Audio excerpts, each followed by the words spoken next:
Assalamualaikum warahmatullahi wabarakatuh.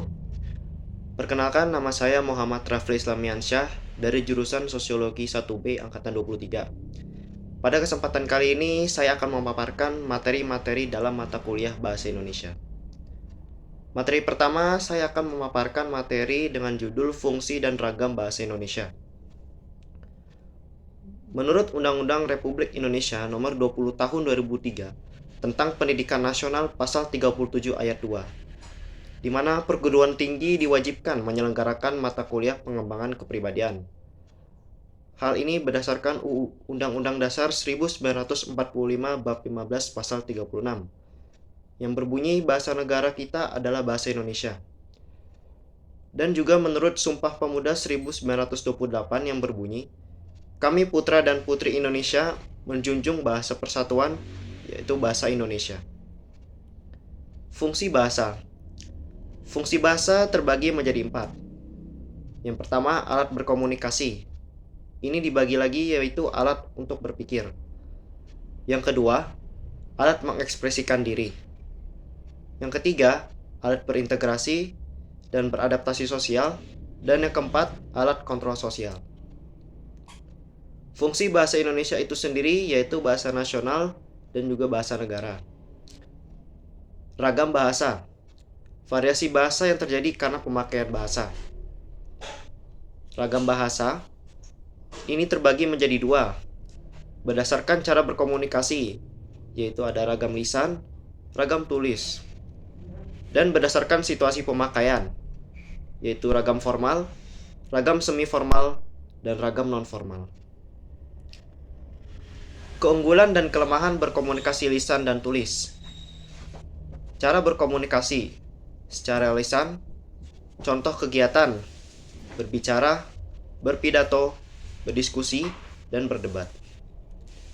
Keunggulannya, berlangsung cepat, dapat berlangsung tanpa alat bantu, kesalahan dapat langsung dikoreksi, dan dapat dibantu dengan gerak tubuh dan mimik muka. Sedangkan kelemahannya, tidak selalu memiliki bukti autentik, misalnya rekaman. Dasar hukumnya lemah, sulit disajikan secara matang atau bersih, dan mudah dimanipulasi.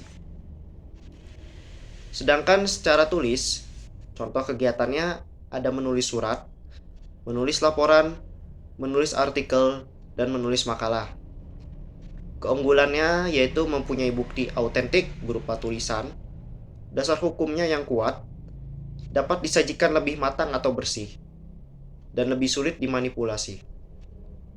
Sedangkan kelemahannya, berlangsung lambat, selalu memakai alat bantu, kesalahan tidak dapat langsung dikoreksi, dan tidak dapat dibantu dengan gerak tubuh atau mimik muka. Contoh pemakaian ragam non-formal dan ragam formal. Ragam non-formal lisan dipakai untuk berbicara sehari-hari di rumah, bercerita, mengobrol, dan membeli barang atau memesan makanan. Sedangkan ragam non-formal tulis dipakai untuk menulis cerita kepada kerabat, menulis curahan hati di media sosial, menulis pesan singkat, dan menulis catatan harian. Sementara itu, ragam formal lisan dipakai untuk berpidato, berdiskusi formal, berdebat resmi, dan berceramah ilmiah. Sedangkan dalam ragam formal tulis dipakai untuk menulis surat resmi, menulis makalah atau artikel ilmiah, menulis proposal, dan menulis laporan formal. Materi selanjutnya saya akan menjelaskan materi dengan judul membaca dan menyimak. Membaca adalah proses yang dilakukan serta digunakan untuk memperoleh pesan yang hendak disampaikan oleh penulis. Tujuan membaca terbagi menjadi 2. Yang pertama, memperoleh informasi dan memahami makna bacaan. Terdapat 3 teknik dalam membaca. Yang pertama ada scanning, lalu yang kedua ada skimming, dan yang ketiga ada SQ3R. Teknik membaca secara scanning atau memindai Ini digunakan untuk mendapatkan suatu informasi dengan cepat dan akurat. Contoh, mencari nomor telepon, mencari kata pada kamus, jadwal mata kuliah, dan lain sebagainya. Skimming, menyerap informasi penting dan memahami topik bacaan, bagian penting, fakta, dan opini. Yang kedua, memperoleh kesan umum dari suatu buku, artikel, atau tulisan singkat. Yang ketiga, menemukan hal tertentu dari suatu bahan bacaan. Yang keempat, menemukan bahan yang diperlukan dalam perpustakaan. Untuk SQ3R ada yaitu ada read atau membaca, recall jeda, review membaca ulang, survey bacaan, dan question ajukan pertanyaan. Fungsinya digunakan untuk memahami isi buku dengan baik. Ini digunakan skripsi, yaitu dengan menggunakan menentukan tema dan menerapkan teknik membaca untuk mendapatkan informasi yang lebih terarah. Teknik peningkatan kecepatan membaca. Yang pertama, membaca dengan diam. Yang kedua, membaca dengan konsentrasi. Yang ketiga, membaca dengan memperluas jangkauan mata. Yang keempat, membaca dengan menyapu ke bawah. Yang kelima, membaca per kelompok kata. Yang keenam, membaca dengan mencari kata kunci. Yang ketujuh, membaca tanpa mengulang-ulang kata. Dan yang kedelapan, membaca tanpa berhenti lama di awal kalimat. Berikut langkah-langkah membaca kritis. Yang pertama, pahami isi bacaan, yakni dengan mengerti ide pokok, mengetahui fakta dan detail penting, dan buat simpulan berupa interpretasi dari ide pokok dalam bacaan. Dan yang kedua, uji keakuratan sumber bacaannya, yaitu bandingkan dengan sumber bacaan lain. Cara membaca gambar, ada grafik, tabel, dan bagan. Untuk grafik, gambar yang memungkinkan penyampaian ide yang kompleks menjadi sederhana dan mudah dimengerti.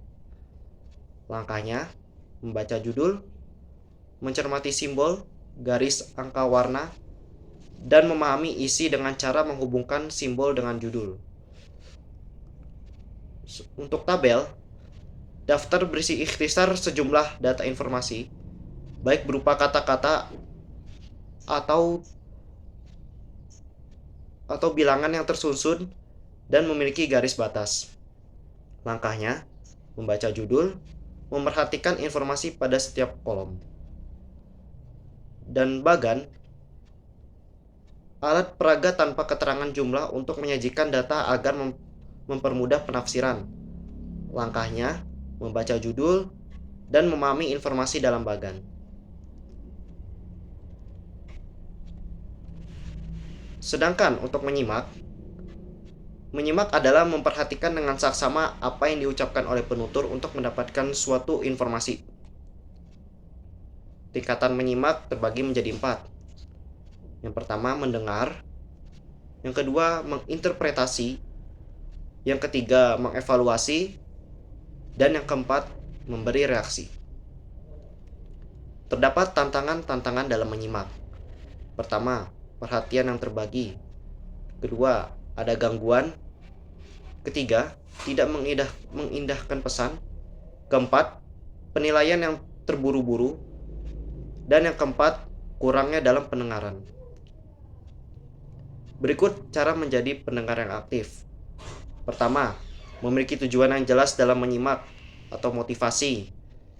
Yang kedua, menuliskan pertanyaan saat tidak mengerti dengan penjelasan penutur. Dan yang ketiga, memperhatikan kata kunci yang diutarakan sebagai penanda. Contoh penanda, akhirnya, hasilnya, penanda kesimpulan. Hal utama, ada 2 hal penting dalam, penanda konsep, akan tetapi di lain pihak. Materi selanjutnya saya akan menjelaskan materi mengenai ringkasan, ikhtisar, dan resensi. Ringkasan. Ringkasan adalah memendekkan suatu bacaan dengan mengambil intisarinya tanpa mengubah struktur wacana. Ikhtisar adalah memendekkan suatu bacaan dengan mengambil intisarinya tanpa terikat pada struktur wacana. Resensi adalah karangan yang berisi penilaian terhadap suatu karya tulis. Tujuan dalam membuat ringkasan, yakni membantu pembaca mengetahui isi buku tebal atau karangan panjang dalam waktu singkat. Berikut langkah membuat ringkasan. Pertama, membaca naskah asli. Kedua, mencatat gagasan utama. Ketiga, menyusun kembali gagasan utama dengan struktur yang benar dan mempertahankan bahasa atau sudut pandang pengarang. Ikhtisar tujuannya membantu pembaca mengetahui isi buku tebal atau karangan panjang dalam waktu singkat. Berikut langkah-langkah membuat ikhtisar. Yang pertama, membaca naskah asli. Kedua, mencatat gagasan utama. Dan yang ketiga, menyusun kembali gagasan utama tanpa terikat pada struktur wacana, namun gagasan asli pengarang harus dipertahankan. Bentuk-bentuk ikhtisar ada bagan, kerangka, dan kalimat. Berikut kriteria utama menjadi seorang resentator. Penilaiannya harus jujur, penilaian harus objektif, memiliki pengetahuan yang luas mengenai topik yang dibahas dalam karya yang akan diresensi, serta menggunakan diksi pilihan kata yang tepat. Tujuan dalam membuat resensi. Pertama, memotivasi pembaca untuk membaca buku yang asli. Yang kedua, memberi informasi kelayakan suatu buku. Ketiga, memberi kritik, koreksi, dan memaparkan kelebihan dan kekurangan buku. Dan yang keempat, yaitu menjadi penghubung antara keinginan pembaca. Unsur-unsur yang perlu diresensi. Jenis buku, identitas buku, atau penulis, penerbit, tahun terbit, tebal halaman, tujuan pengarang buku, tujuan dan kata pengantar, serta keunggulan dan kelemahan buku. Berikut langkah-langkah dalam membuat resensi. Membaca dengan cermat, menuliskan kelemahan dan kelebihan buku dan informasi lainnya, bandingkan dengan buku-buku lain yang memiliki topik sama, dan buat ikhtisar atau ringkasan terlebih dahulu. Selanjutnya saya akan menjelaskan materi mengenai diksi. Apa itu diksi? Diksi adalah hasil dari proses memilih kata tertentu untuk dipakai dalam kalimat, alinea, dan wacana. Pemilihan kata dapat dilakukan bila tersedia jumlah kata yang artinya hampir sama atau bermiripan. Untuk memilih kata yang tepat, diperlukan analisis dan pertimbangan tertentu. Sebuah kata memiliki nilai rasa dan nuansa makna yang membedakannya. Syarat ketetapan pemilihan kata, konotasi dengan denotasi, sinonim, kata-kata yang mirip, kata-kata abstrak, kata penghubung yang berpasangan, serta kata umum dan kata khusus. Contoh dari denotasi. Bunga Edelweiss hanya tumbuh di tempat tinggi. Contoh konotasi, jika bunga bank tinggi, orang enggan mengambil kredit bank. Sinonim, siapa pengubah peraturan yang memberatkan pengusaha? Pembebasan bea masuk untuk jenis barang tertentu adalah pengubah peraturan yang selama ini memberatkan pengusaha. Berikut contoh kata-kata yang mirip.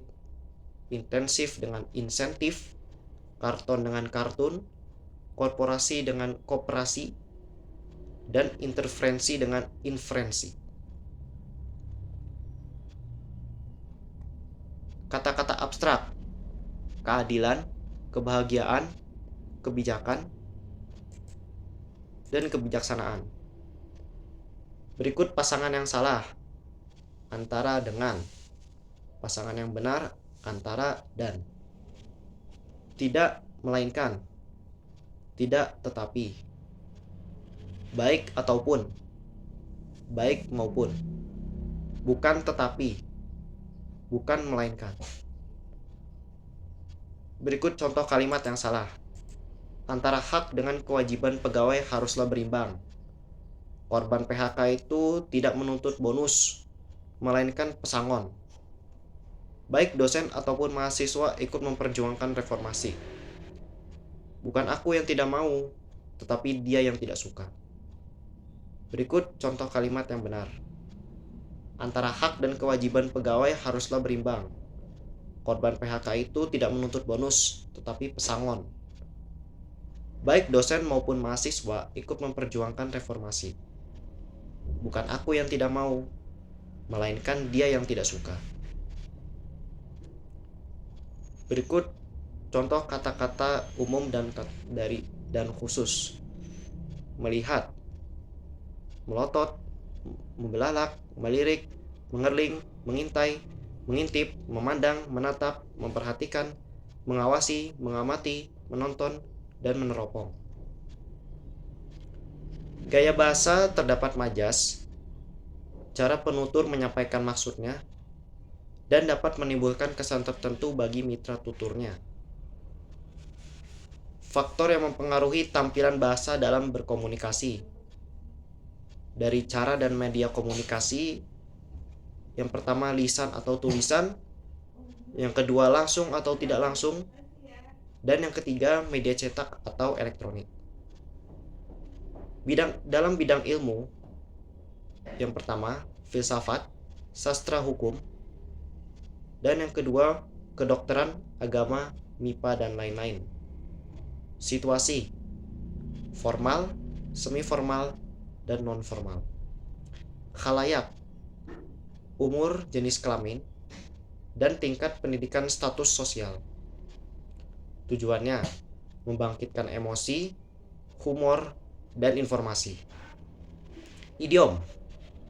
Idiom adalah ungkapan bahasa yang artinya tidak secara langsung dapat dijabarkan dari unsur-unsurnya. Menurut Mulyono tahun 1984-177. Contoh, gulung tikar, adu domba, muka tembok. Bagaimana jika tikar gulung, domba adu, tembok muka? Ungkapan idiomatik. Pasangan kata yang selalu muncul bersama sebagai frasa. Contoh pasangan serasi dalam bahasa. Bertemu dengan, dibacakan oleh. Bukan idiom, melainkan ungkapan yang berperilaku seperti idiom, sama dengan ungkapan idiomatik. Berikut bukan ungkapan idiomatik. Polisi bertemu maling. Berita selengkapnya dibacakan Ramzi. Sedangkan ungkapan idiomatik, polisi bertemu dengan maling, berita selengkapnya dibacakan oleh Ramzi. Berasal atau berawal dari, berdasar pada, bergantung pada, bertemu dengan, berkenaan dengan, berkaitan dengan, dibacakan oleh, diperuntukkan bagi, disebabkan oleh, sampai ke, sehubungan dengan, seirama atau sejalan dengan, sesuai dengan, terbuat dari, terdiri atas, bergantung pada.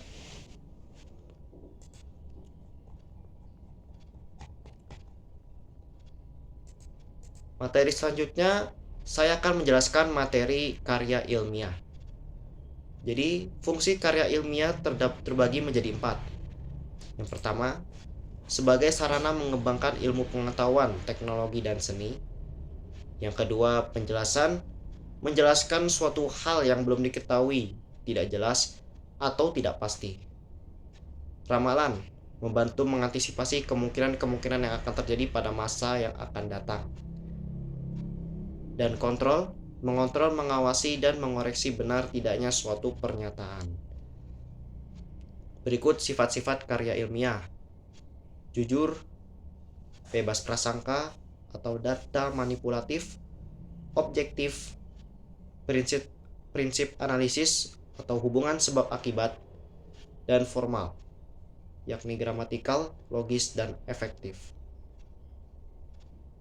Aspek penting sebuah karya ilmiah: bahan, perwajahan, dan tata tulis. Tata tulis, huruf menggunakan Times New Roman 12. Istilah asing, paparan data di dalam teks atau paparan data berbahasa asing atau italic. Judul bab, judul yang sepadan dengan bab, dan judul subbab atau bold. Angka, nomor halaman abstrak, kata pengantar, daftar isi, dan daftar lampiran atau angka Romawi kecil. Nomor halaman awal bab dan halaman-halaman berjudul, kata pengantar, daftar isi, dan lain-lain. Ditulis di bagian bawah hingga tengah atau center. Nomor halaman selanjutnya di bagian pojok kanan atas. Judul bagian dalam dan halaman pengesahan tidak diberi nomor halaman. Penomoran bab atau angka Romawi besar. Tanda titik digunakan di antara angka pada judul subbab. Huruf kapital. Judul bab atau judul yang sepadan dengan bab. Bab 1 atau pendahuluan. Kata pengantar. Huruf awal judul subbab kecuali kata sambung. 1.1 latar belakang masalah. 2.2 bahasa dalam interaksi sosial. Perwajahan atau penataan dalam penyusunan karya ilmiah. Judul bab. Bab 1 pendahuluan, posisinya berada di tengah atau center. Terdapat penunjuk bab dan nama bab. Judul subbab 1.2 identifikasi masalah. 2.2 bahasa dalam interaksi sosial. Posisi margin berada di sebelah kiri. Jarak atau spasi. Bab 1 pendahuluan. Lengkap 2 spasi. 1.1 latar belakang masalah. Lengkap 2 spasi. Komik pernah memiliki masa kejayaan di Indonesia yaitu pada tahun 1986 sampai 1985. Komik yang paling terkenal pada masa itu adalah Hopping Who. Sedangkan bab 1 pendahuluan. Lengkap 4 spasi. 1.1 latar belakang masalah. Kata pengantar, lengkap 4 spasi. Contoh, puji dan syukur penulis panjatkan. Penelitian ini diharapkan dapat bermanfaat bagi studi sosiologi. Dilengkap 4 spasi. 1.4 metode penelitian. Ukuran margin halaman teks. Atas berukuran 3 cm, bawah dengan ukuran 3 cm, kiri dengan ukuran 4 cm, dan kanan dengan ukuran 3 cm. Untuk bahan, menggunakan kertas HVS putih A4. Jilid luar berupa hardcover, baik skripsi, tesis, atau disertasi dari bahan buffalo atau linen. Jilid luar berupa soft cover, yakni berupa makalah dan jurnal. Pembatas setiap bab atau skripsi berupa kertas Durslake atau warna mengacu kepada aturan internal, universitas, fakultas, prodi, atau jenjang. Makalah tidak perlu menggunakan pembatas. Dan materi selanjutnya, saya akan menjelaskan materi paragraf. Jadi, apa itu paragraf? Paragraf adalah satuan dasar tulisan yang lebih panjang dari kalimat, tetapi lebih pendek dari tulisan secara keseluruhannya. Paragraf sendiri adalah sekelompok kalimat yang mengembangkan satu gagasan. Paragraf juga mencakup satu kalimat topik yang memuat gagasan dan diikuti oleh kalimat tambahan yang memperluas, memperjelas, menganalisis, atau menerangkan kalimat topik. Berikut ciri-ciri paragraf. Yang pertama, satu gagasan utama tertuang dalam kalimat topik. Yang kedua, beberapa informasi tertuang dalam kalimat penjelas atau kalimat pengembang. Dan yang ketiga, bentuk visual paragraf ditandai oleh perenggangan baris antar kelompok kalimat atau penjorokan ke dalam baris pertama kelompok kalimat tersebut. Terdapat contoh. Pertama, sejak kecil Melati sudah tertarik menjadi dokter. Dia sangat terkesan dengan dokter yang merawat dirinya ketika kecil. Dedikasi dan kepiawaian dokter tersebut telah menginspirasi Milati. Dia ingin dapat merawat dan menyembuhkan orang yang sedang sakit. Tentunya pula akan menjadi kebahagiaan bagi Milati jika ia dapat merawat langsung kedua orang tuanya di hari tua mereka. Yang kedua, buku harian bisa dijadikan media komunikasi yang tepat bagi kita yang cenderung bersifat tertutup dan tidak bisa mengekspresikan perasaan dengan mudah. Buku harian juga bisa menjadi media bagi kita untuk mengevaluasi perkembangan diri kita. Sebagai contoh, apakah sepanjang tahun lalu kita mengalami banyak kemajuan dalam pekerjaan atau justru sebaliknya? Apakah rencana kita di tahun lalu sudah terrealisasi seluruhnya atau hanya sebagian kecil saja? Kalimat topik yakni terdapat di awal, di akhir, dan di awal dan di akhir. Manfaat kalimat topik: penulis mengontrol paragraf yang ditulisnya. Pembaca mempermudah memahami isi bacaan. Contoh, wawancara adalah bentuk komunikasi antara dua orang. Bentuk komunikasi ini melibatkan seseorang yang ingin memperoleh informasi dari seorang lainnya dengan mengajukan pertanyaan-pertanyaan berdasarkan tujuan tertentu. Wawancara secara garis besar dibagi menjadi dua, yakni wawancara tak struktur dan wawancara terstruktur. Istilah portofolio dipinjam dari dunia seniman seperti artis, fotomodel, dan fotografer.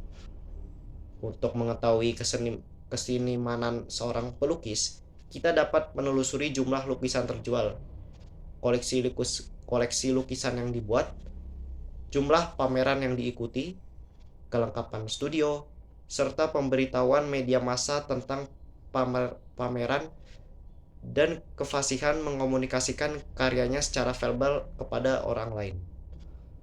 Kita juga dapat melakukan observasi saat dia melukis. Jadi, portofolio adalah bukti yang kasat mata dari prestasi dan keterampilan yang terus berubah sejalan dengan kemajuan seseorang. Italia merupakan negara yang memiliki 45 situs kebudayaan dan berada di urutan pertama negara dengan situs warisan budaya dunia terbanyak. Situs yang pertama kali diakui UNESCO adalah batu bergambar di Valcamonica pada tahun 1979. Jumlah ini terus bertambah dari waktu ke waktu. Dan situs kebudayaan yang paling baru diakui oleh UNESCO adalah Monte San Giorgio yang merupakan gunung berhutan pada tahun 2010. Beberapa situs yang terkenal dari Italia adalah Menara Pisa, Kota Venice, Villa Palladian Veneto, Kota Florence, Roma, dan Kastil. Sebagai negara peninggalan kerajaan Romawi, tak heran jika Italia dijuluki sebagai negara dengan situs warisan budaya terbanyak di dunia. Ciri paragraf yang baik, yakni dilihat dari kelengkapannya, kesatuannya, dan kepaduannya. Kesatuan fokus pada gagasan utama. Semuanya berdasarkan gagasan yang sederhana. Contoh, pada era globalisasi, hampir semua bidang ilmu tidak terlepas dari menggunakan angka, data, dan fakta.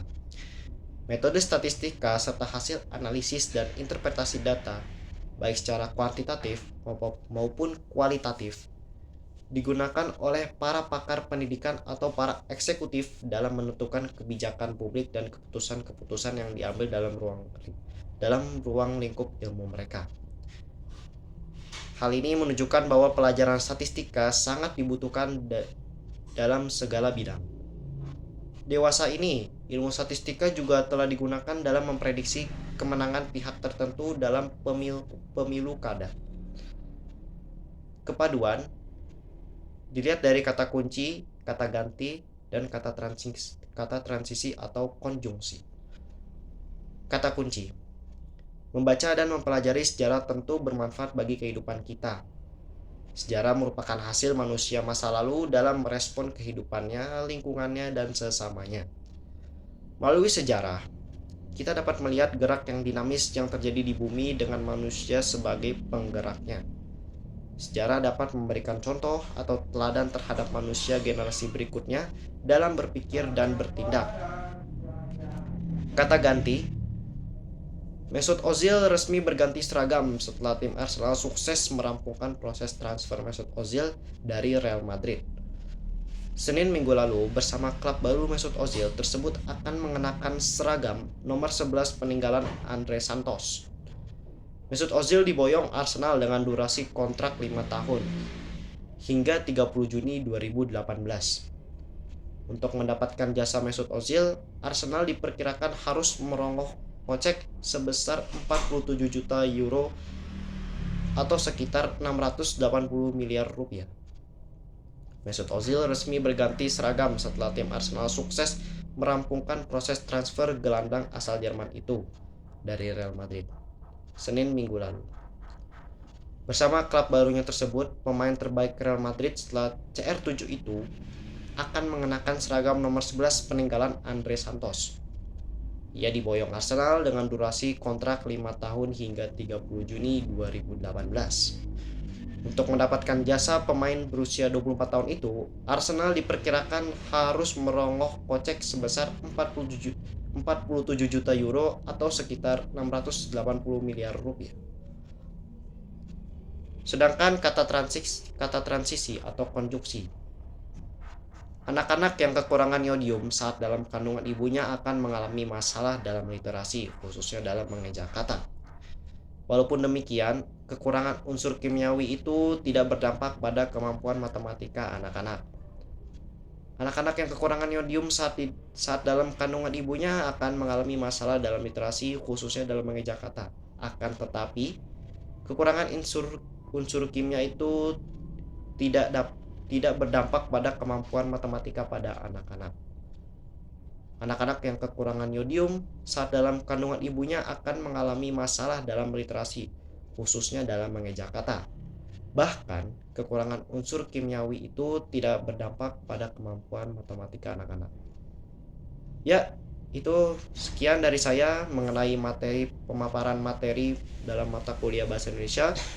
Kurang lebihnya mohon maaf. Terima kasih. Wassalamualaikum warahmatullahi wabarakatuh.